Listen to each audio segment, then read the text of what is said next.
wish her all the very best. I can't wait to meet her because we haven't yet met her yet. So hopefully that will be soon.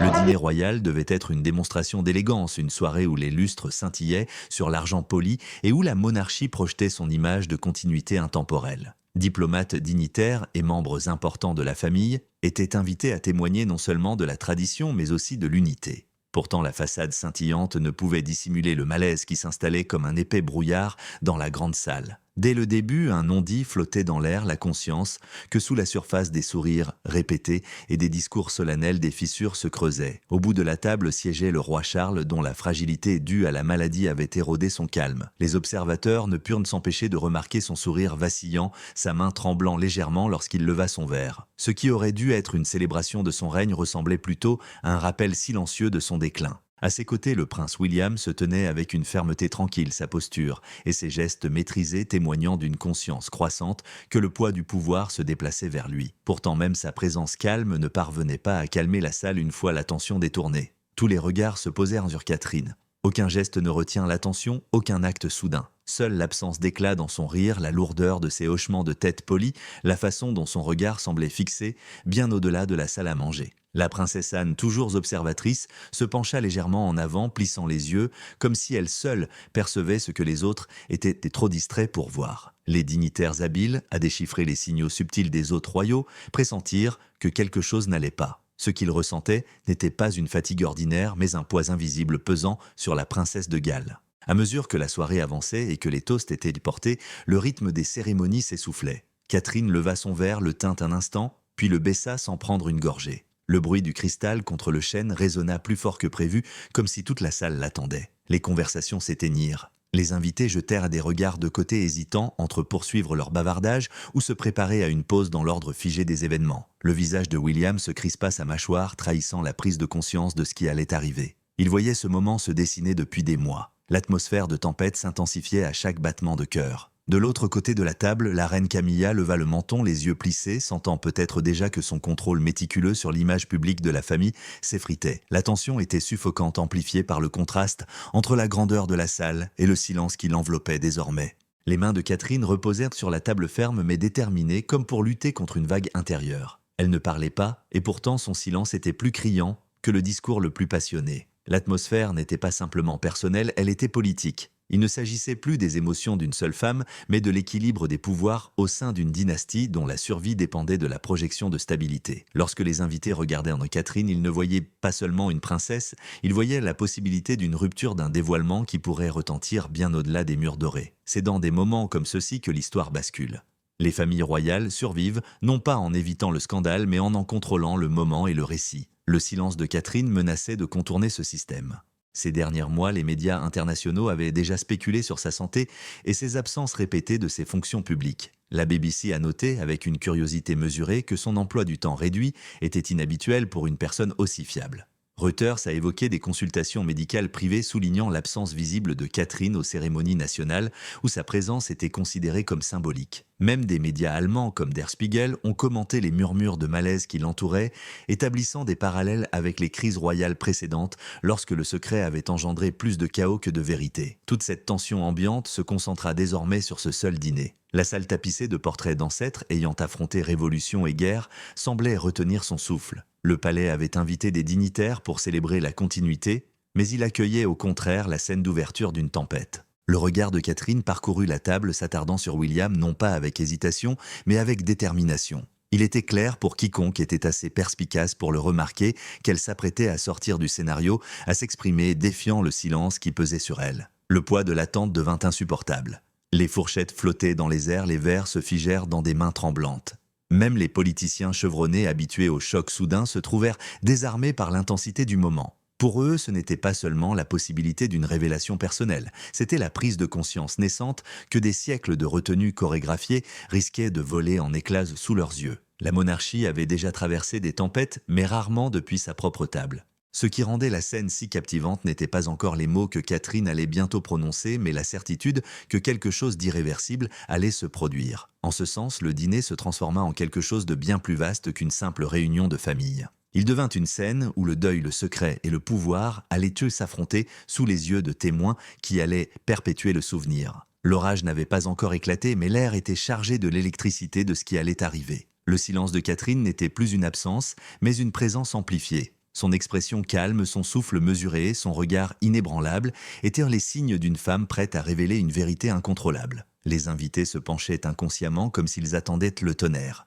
Ce qu'ils ignoraient, c'est que cette nuit resterait dans les mémoires, non pas pour sa cérémonie, mais pour sa rupture, cet instant où la décision d'une femme de parler changeait le cours d'une couronne. Derrière les murs de Windsor, le rayonnement de la vie royale dissimulait des mois de secrets et de spéculations chuchotées. L'absence de Catherine aux engagements publics n'était pas passée inaperçue. Chaque cérémonie manquée, chaque vague déclaration des conseillers du palais était scrutée par une presse habituée à déceler le moindre signe de faiblesse. Les explications officielles évoquaient l'épuisement quotidien, les affaires privées et le besoin de repos. Pourtant, un tel langage ne faisait qu'approfondir le mystère. La famille royale avait survécu à des générations de surveillance en gérant précisément les apparences, mais dans ce cas précis, la façade semblait de plus en plus fragile. Les tabloïds spéculaient avec une insouciance débridée. Certains évoquaient une maladie, d'autres des tensions conjugales et quelques-uns même des conflits internes avec la reine Camilla. Aucune de ces histoires ne fut confirmée, mais leur volume considérable créa un climat où les rumeurs prirent le dessus sur les faits. Ce que le monde ignorait, c'est que Catherine avait subi des consultations médicales silencieuses, arrivant souvent discrètement à l'aube cachée des caméras, près des portes du palais. Il ne s'agissait pas de simples examens médicaux. C'étaient des moments de vulnérabilité fragile cachés du public, car la monarchie craignait l'impact de l'incertitude. Les observateurs royaux ont rapidement remarqué ces tendances inhabituelles. Catherine, connue pour son engagement indéfectible, avait manqué une série d'événements symboliques. Elle avait toujours été le symbole de la stabilité et du dévouement, la seule figure sur laquelle on pouvait compter même en période de turbulence. La voir disparaître pendant des semaines était tout sauf normal pour le public britannique. Les commentateurs allemands, Le Mondea, fait remarquer que son absence créait un vide de visibilité, tandis que le Times, le ministre londonien des Affaires étrangères, a averti que le secret engendre la méfiance, rappelant comment les crises royales passées avaient dégénéré lorsqu'elles étaient restées cachées trop longtemps. Au palais, l'ambiance était de plus en plus tendue. Des assistants rompus à la déviation fournissaient de vagues déclarations sur des problèmes de santé mineurs, mais ces explications ne parvenaient pas à convaincre même les observateurs les plus fidèles. Les murmures dans les couloirs dorés étaient plus forts qu'à l'extérieur. Le personnel remarqua le calme de Catherine, la lourdeur de ses pas, la façon dont William la protégeait de toute exposition inutile. Ce n'était pas simplement de la fatigue. C'était le poids de quelque chose de plus profond de personnel qu'aucun communiqué de presse ne pouvait dissimuler. Pour Catherine, le fardeau était insurmontable. Elle souriait quand il le fallait, saluait consciencieusement depuis les vitres de sa voiture et laissait les photographes immortaliser des moments soigneusement maîtrisés. Pourtant, derrière ces sourires, se cachaient des nuits blanches, des larmes silencieuses et des peurs que seule une mère pouvait comprendre. Elle portait cette douleur en secret, craignant que la vérité ne soit déformée si elle était révélée trop tôt. L'histoire avait montré que les secrets de la monarchie restaient rarement enfouis et que les fuites transformaient souvent le chagrin en spectacle. Pour Catherine, la perspective que son chagrin fasse la une des journaux était insupportable. William se tenait fermement à ses côtés. Il l'avait exhortée à la patience, l'encourageant à attendre le bon moment. Ensemble, ils supportèrent le silence, même si chaque semaine qui passait le rendait plus difficile. Plus la vérité restait cachée, plus les rumeurs s'amplifiaient. Des analystes de la BBC parlaient d'un vide d'information qui risquait d'alimenter les théories du complot. Des reportages de Reuters reliant la gestion de l'absence de Catherine par le palais à des débats plus larges sur la transparence des institutions, soulignant que le secret au sommet sapait souvent la confiance du public. Dans un monde dominé par des cycles d'information continus, le silence n'était plus une protection, mais un pari risqué. Même au sein de la famille, les tensions couvaient. Camilla aurait qualifié le retrait de Catherine de nerf fragile, une remarque qui reflétait davantage le mépris que la sympathie. De tels commentaires intentionnels ou non alimentaient un climat de rivalité que la presse s'empressa d'exploiter. Ce récit de nerfs fragiles nourrissait des stéréotypes qui minaient la position de Catherine comme future reine. Au lieu d'être perçue comme une femme endurant des souffrances privées, elle était dépeinte comme luttant contre le poids des responsabilités. C'était précisément cette distorsion que Catherine redoutait le plus. En privé, Catherine endurait le supplice du secret. Le palais, pourtant habile à projeter l'unité, devenait une cage de silence où même ses conseillers les plus proches ne pouvaient au savoir avec certitude qui pourrait divulguer une information. La détermination de Catherine à garder le contrôle de son propre récit se heurtait à la curiosité incessante des médias et aux politiques internes de sa propre famille. Pour elle, chaque jour de silence était comme une marche sur une corde raide, oscillant entre dignité et désespoir. Les parallèles internationaux n'ont fait qu'amplifier la tension. En France, des commentateurs ont établi des comparaisons avec le secret entourant la princesse Diana durant ces dernières années, avertissant que l'histoire pourrait se répéter si les leçons n'étaient pas retenues. Les radiodiffuseurs allemands ont souligné que la monarchie pouvait difficilement se permettre une nouvelle crise de confiance alors qu'elle était confrontée à des turbulences politiques en Europe. Aux États-Unis, les chaînes de télévision ont souligné que la couronne britannique symbolisait toujours la stabilité pour ses alliés, faisant résonner tout signe de faiblesse bien au-delà des portes du palais. Toutes ces pressions convergeaient vers Catherine. Ce qui avait commencé comme une épreuve privée se transformait en une question géopolitique d'image et de continuité. La monarchie n'était pas simplement une famille, c'était une institution liée à l'identité nationale et à la perception internationale. Chaque absence de Catherine, chaque question sans réponse pesait bien au-delà du chagrin personnel. Et le fardeau s'alourdit. Les nuits étaient jalonnées de conversations discrètes avec William, où le choix était toujours le même, supporter le silence ou s'approprier la vérité. Chaque retard comportait un risque de scandale, mais parler trop tôt pouvait être tout aussi périlleux. La détermination de Catherine se renforça dans ces moments-là. Elle comprenait que la vérité révélée selon ses conditions pouvait protéger sa dignité et l'avenir de sa famille. La vérité révélée par d'autres, en revanche, les détruirait. À l'approche du dîner royal, Catherine en saisit le symbolisme. Une soirée fastueuse, orchestrée pour symboliser l'unité, pouvait aussi devenir le théâtre idéal d'une rupture. Le palais avait choisi cette soirée pour rassurer alliés et dignitaires sur la stabilité. Catherine l'a choisie pour retrouver sa voix. Sa décision ne relevait plus seulement d'un deuil personnel, mais de la nécessité de s'assurer que son silence ne se transformerait pas en faiblesse. Ce que personne d'autre ne réalisait encore, c'est que cette bataille entre secret et révélation allait bientôt éclater sous leurs yeux et que rien ne resterait comme avant dans la monarchie. Le dîner s'était déroulé, comme tant d'autres auparavant, marqué par le rituel et le poids des traditions. Les invités étaient assis en longues rangées sous des plafonds dorés, leurs rires résonnant doucement, tandis que les mets raffinés étaient servis avec une précision mécanique. Pourtant l'air était différent ce soir-là. Il y régnait un calme nerveux que même les hôtes les plus raffinés ne pouvaient dissimuler. Chaque regard vers Catherine portait une question muette, et lorsqu'elle posa enfin ses mains sur ses genoux, la salle sembla se pencher en avant impatiente. La suite allait briser des siècles de protocoles soigneusement chorégraphiés. Tout commença par quelques mots discrets mais posés, prononcés avec le poids de mois de silence. Catherine révéla qu'elle était de nouveau enceinte, une 4e vie, menée en secret, cachée derrière les murs du devoir et de l'attente. Les mots tombèrent dans la salle comme une pierre dans l'eau, provoquant des ondulations de choc qui réduisirent au silence toutes les voix. Le bourdonnement poli des conversations s'effondra instantanément. Personne ne bougea. La dignité de la monarchie, toujours maintenue par des couches de contrôle et de retenue, fut soudain brisée par la crudité d'une confession personnelle. La main de Camilla tremblait tandis que son verre basculait le vin rouge renversé sur le bois poli, écho visuel de son incrédulité. Cet acte involontaire et irréfléchi révélait ce que les mots ne pouvaient révéler. Pour elle, la révélation de Catherine était plus qu'un chagrin intime. C'était une remise en question directe de l'image qu'elle s'était efforcée de forger en tant que reine consort. De l'autre côté de la table, Charles pâlissait, le visage décoloré, sa fragilité révélée devant ceux qui s'étaient réunis pour célébrer son règne. Ce n'était pas une annonce planifiée ni une déclaration soigneusement rédigée par les responsables du palais. C'était une tempête qui éclatait en temps réel. Les observateurs sentaient l'atmosphère changer. Ce n'était plus un dîner royal ordinaire, c'était devenu une véritable séance de règlement de compte. Les invités échangeaient des regards circonspects, chuchotant à peine peu disposés à parler trop fort dans une salle où les fondements du pouvoir semblaient s'éroder. Pendant des générations, les révélations royales avaient été gérées comme de l'art politique. Naissance, décès, maladies et mariages étaient dévoilés par le biais de communiqués de presse étroitement contrôlés, conçus pour rassurer le public sur la continuité. Le choix de Catherine de s'exprimer ici maintenant contournait tout cela. Elle avait choisi l'instinct plutôt que la stratégie, l'honnêteté plutôt que la prudence. L'effet fut immédiat. Les dignitaires rompus au langage diplomatique restèrent muets de stupeur. Même les politiciens chevronnés peinaient à garder leur sang-froid. Le coût humain de la révélation transperça les couches de cérémonie, forçant chaque auditeur à affronter non seulement la fragilité de la monarchie, mais aussi son humanité. Au fond de la salle, la princesse Anne se pencha en avant, son regard perçant fixé sur William, en quête de confirmation. Sa mâchoire serrée, sa main fermement agrippée à celle de Catherine lui suffisait. Il avait porté le secret à ses côtés, et maintenant il se tenait exposé avec elle dans la tempête. Les médias internationaux décriront plus tard ce moment comme une rupture dans l'armure de la monarchie.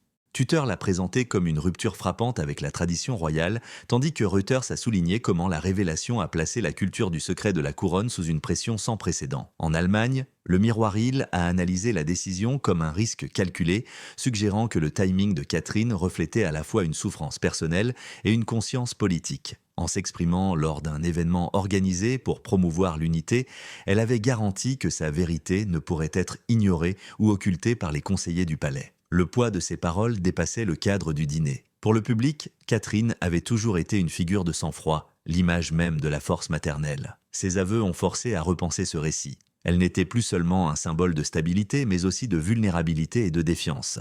La monarchie, souvent accusée d'être détachée du quotidien, s'est soudain retrouvée confrontée à la douleur universelle de la perte. Les commentateurs de toute l'Europe ont souligné l'humanité brute du moment, certains soulignant qu'elle faisait écho à l'honnêteté sans filtre autrefois associée à la princesse Diana. Au sein du palais, cependant, les conséquences étaient de bien plus dangereuses. Catherine avait non seulement révélé son chagrin, mais elle avait également brisé le système de contrôle qui définissait la monarchie. En choisissant de parler sans approbation, elle avait démontré que la vérité pouvait contourner les courtisans, les conseillers et la reine consort elle-même. C'était une démonstration de pouvoir, une déclaration selon laquelle l'institution la plus soigneusement gérée de Grande-Bretagne pouvait être bouleversée par le choix d'une seule femme de parler franchement. Pourtant, le discours de Catherine ne fut pas chaotique. Son ton était posé, son attitude calme, sa présence inébranlable. Ce calme rendait la révélation encore plus frappante. Elle ne cherchait pas la compassion, ni ne s'en prenait à elle. Au contraire, elle transformait son chagrin en une déclaration de force. L'image était inoubliable, une femme qui avait supporté le silence pendant des mois, debout, inébranlable devant la couronne, les dignitaires et le monde. Pour Guillaume, ce moment fut à la fois un soulagement et un défi. Le secret pesait lourdement sur lui, tiraillé entre la protection de la dignité de son épouse et la préservation de l'image de la monarchie. Maintenant que la vérité était dite, sa loyauté était visible aux yeux de tous. Il n'avait pas besoin d'élever la voix pour affirmer sa position. Son soutien indéfectible transparaissait dans chacun de ses gestes. Le futur roi n'était pas une figure passive mais un bouclier actif, prêt à affronter ceux qui cherchaient à réduire la force de Catherine à de simples murmures de fragilité. Les invités comprenant la gravité de la situation. Ils n'étaient pas venus pour assister à une confession ou à une confrontation et pourtant, ils se trouvaient au cœur d'un drame qui allait définir l'avenir de la monarchie. Le dîner, mis en scène comme une démonstration de stabilité, était désormais considéré comme la nuit où le silence s'était brisé et où la vérité avait éclaté au grand jour. Ce que Catherine révélait était plus qu'un chagrin personnel. C'était une rupture du protocole, un défi au secret et le premier signe que la monarchie pénétrait en territoire inconnu. L'avenir était incertain mais un fait était indéniable.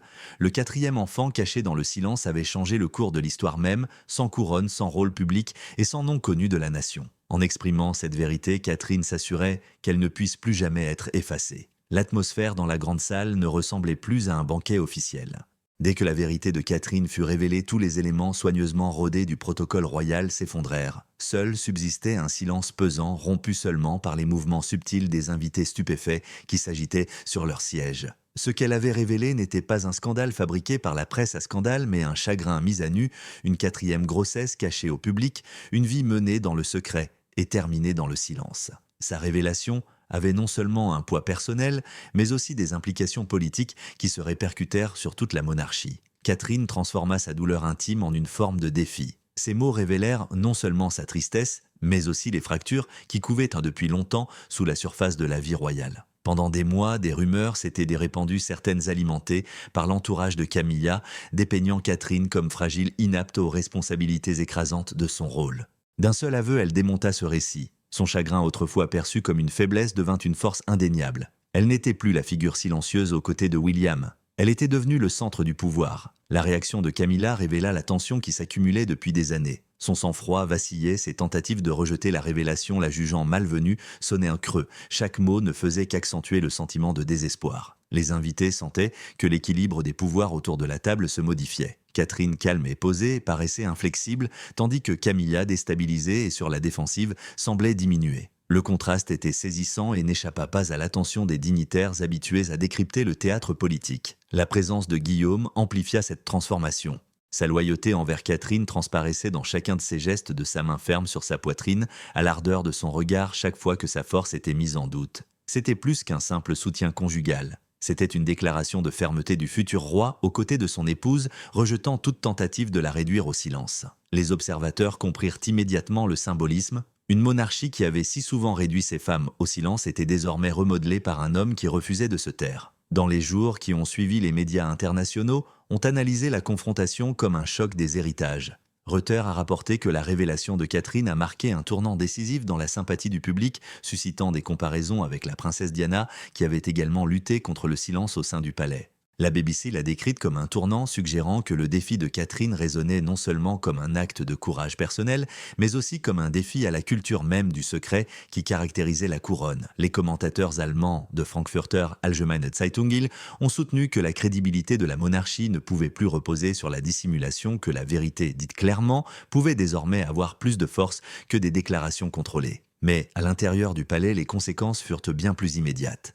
Les courtisans murmuraient qu'une lutte de pouvoir se déroulait non pas à huis clos, mais au grand jour. La révélation de Catherine faite lors d'un dîner censé projeter la stabilité avait été un acte calculé. Elle n'était pas téméraire, elle était stratégique. Elle comprenait que la présence de dignitaires garantissait que sa vérité ne pourrait être ni ignorée ni réécrite. En choisissant ce moment, elle garantissait que sa voix résonnerait au-delà des murs du palais avant que quiconque ne puisse la réprimer. La résonance émotionnelle de sa confession était indéniable. Les invités, dont beaucoup étaient des figures aguerries et habituées aux manœuvres diplomatiques, furent émus aux larmes. Ils n'étaient pas témoins de manœuvres politiques, mais de la vulnérabilité humaine. Pendant des années, la monarchie avait exigé de Catherine qu'elle incarne la perfection, un symbole d'endurance insensible au chagrin. Ce soir-là, elle se révéla humaine, et ce faisant brisa la froideur formelle qui avait longtemps éloigné la couronne de son peuple.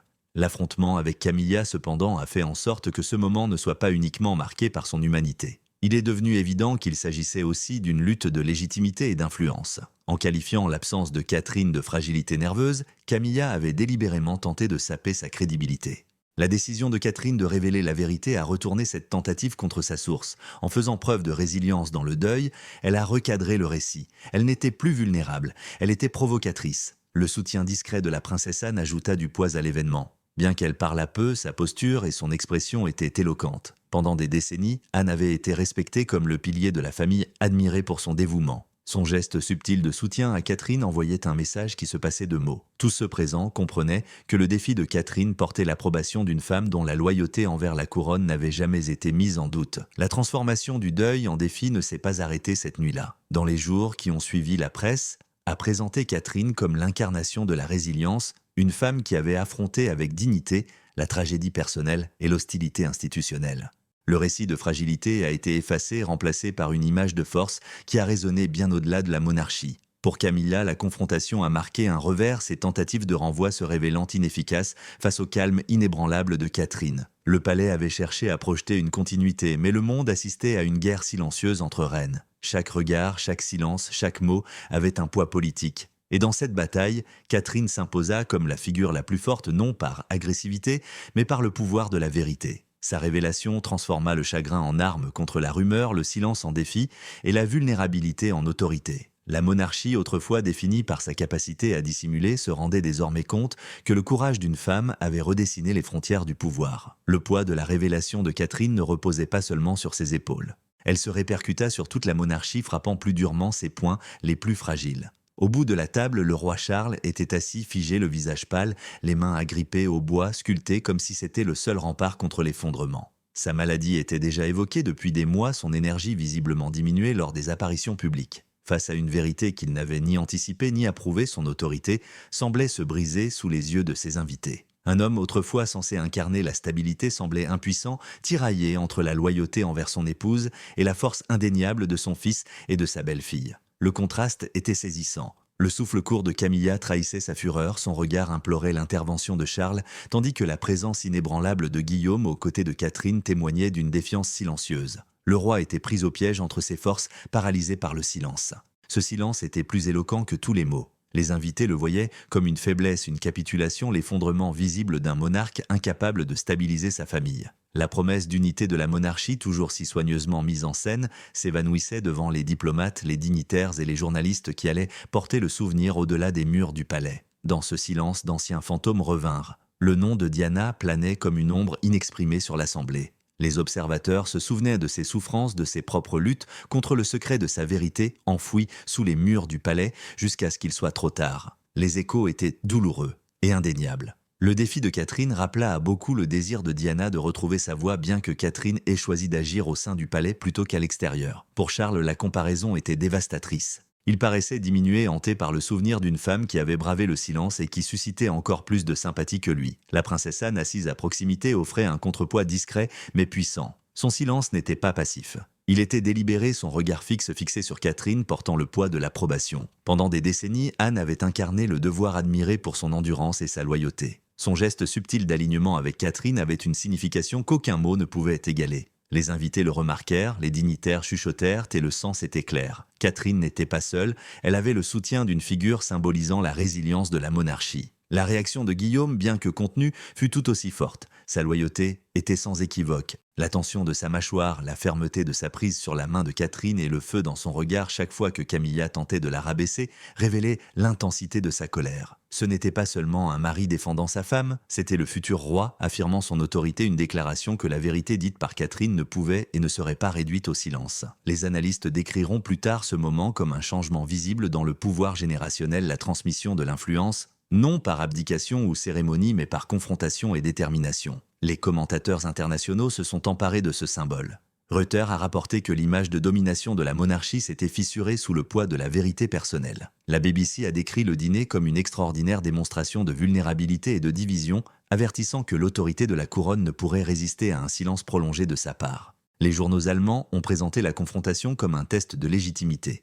Le temps notant que la capacité d'adaptation de la monarchie reposait désormais davantage sur Catherine et Guillaume que sur Charles et Camilla. Partout en Europe, l'événement fut perçu non comme une révélation familiale mais comme un moment d'importance constitutionnelle. Au sein du palais, les répercussions furent immédiates. Les courtisans s'empressèrent de contenir le récit, rédigeant des déclarations susceptibles d'atténuer le choc. Mais ils se retrouvèrent face à une tâche impossible.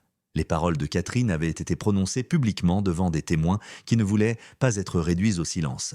Ces aveux ne pouvaient être cachés, remaniés ou rejetés. Les mécanismes de contrôle du palais, si efficaces pour dissimuler les secrets pendant des siècles, devinrent soudainement inefficaces. Catherine avait pris le contrôle de sa propre histoire et, ce faisant, elle avait modifié la structure même de la gestion de la monarchie. La fragilité de la couronne était flagrante.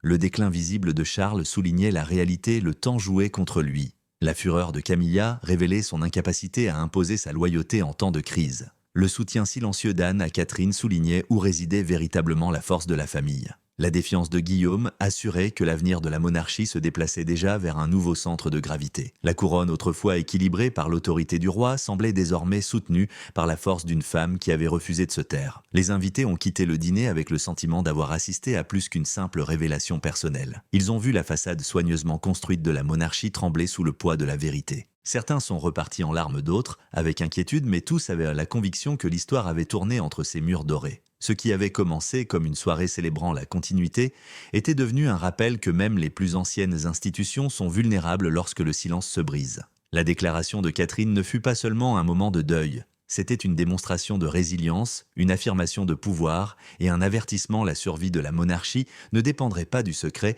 mais de la vérité. La couronne fragile, exposée et affaiblie ne pouvait plus compter sur le silence de ces femmes. Elle dépendait désormais du courage de celles qui avaient choisi de parler. Lorsque les applaudissements rompirent enfin le silence de cette nuit-là, ils exprimèrent plus que de la sympathie pour Catherine. C'était une déclaration de soutien de la part de ceux qui reconnaissaient l'ampleur de son acte. Dans une salle conçue pour imposer le contrôle, sa voix avait transpercé des siècles de retenue. Le secret d'un quatrième enfant, si longtemps caché, n'appartenait plus aux murmures du palais, mais à l'histoire. La monarchie, autrefois considérée comme inébranlable dans sa capacité à contenir la douleur intime, avait été contrainte de se dévoiler. Plus rien ne serait comme avant. Hors des murs du palais, l'impact fut immédiat. La nouvelle se répandit rapidement parmi les courtisans et les diplomates qui avaient assisté au dîner. Avant l'aube, les spéculations dominaient les gros titres. La BBC décrivit l'événement comme l'une des ruptures les plus inattendues de l'histoire royale moderne. Reuters le présenta comme un tournant en matière de transparence, affirmant que Catherine avait modifié l'équilibre des pouvoirs en contrôlant son propre récit. Les médias allemands comparèrent cette soirée au moment sismique des décennies passées, rappelant comment le silence autour des souffrances de Diana avait détruit la confiance du public. En revanche, la révélation de Catherine fut perçue comme un acte d'honnêteté calculé qui trouva un écho auprès du grand public. La monarchie avait toujours reposé sur le mythe. Elle s'était construite sur des symboles d'unité perfectionnés au fil des siècles d'apparat. Pourtant, les mythes se brisent lorsque la vérité est trop longtemps dissimulée. La décision de Catherine de s'exprimer a forcé l'institution à affronter cette réalité. Son chagrin n'était pas mis en scène, il était réel. Son calme n'était pas une mise en scène, il était forgé par des mois d'endurance. En choisissant de parler en public, elle s'était assurée que sa vérité ne puisse être volée, mal interprétée ou instrumentalisée contre elle. Elle avait dépouillé le plus grand outil du palais, le secret, et l'avait remplacé par quelque chose de plus fort, l'authenticité. Pour Camilla, cette nuit marqua un tournant dangereux. Son autorité déjà tributaire d'une acceptation fragile fut ébranlée. Là où elle avait pu autrefois écarter Catherine par des remarques subtiles, elle se retrouva face à une figure qui avait transformé le chagrin en force. Les tentatives de dépeindre Catherine comme fragile s'effondrèrent. Les applaudissements pour Catherine, la loyauté visible de William et le soutien discret d'Anne révélèrent où se situait désormais la sympathie et la légitimité. La fureur de Camilla, visible de tous, ne fit qu'accentuer son isolement. Aux yeux de l'opinion publique, le contraste était dévastateur. Catherine paraissait digne tandis que Camilla paraissait désespérée. Pour Guillaume, le dîner fut un moment décisif. Son silence n'était pas une marque de faiblesse mais de solidarité. En se tenant sans hésitation aux côtés de Catherine, il montrait que sa vérité était la sienne, sa douleur, sa force, sa force. Les observateurs voyaient un futur roi, prêt à défier les conventions pour protéger son épouse. Cette image résonna non seulement en Grande-Bretagne, mais dans toute l'Europe et le Commonwealth. Les analystes soulignèrent qu'en cette période d'incertitude politique, une telle unité entre Guillaume et Catherine pourrait devenir l'atout le plus puissant de la monarchie. La monarchie elle-même fut exposée. Charles, trop fragile pour réaffirmer son autorité, apparut de plus en plus comme une figure de proue plutôt que comme un dirigeant. Les invités qui quittèrent le palais ce soir-là donnèrent l'impression d'une couronne affaiblie en son centre. Les commentateurs d'Al Jazeera et de DW notèrent que la survie de l'institution pourrait dépendre moins de Charles et de Camilla que de la génération suivante.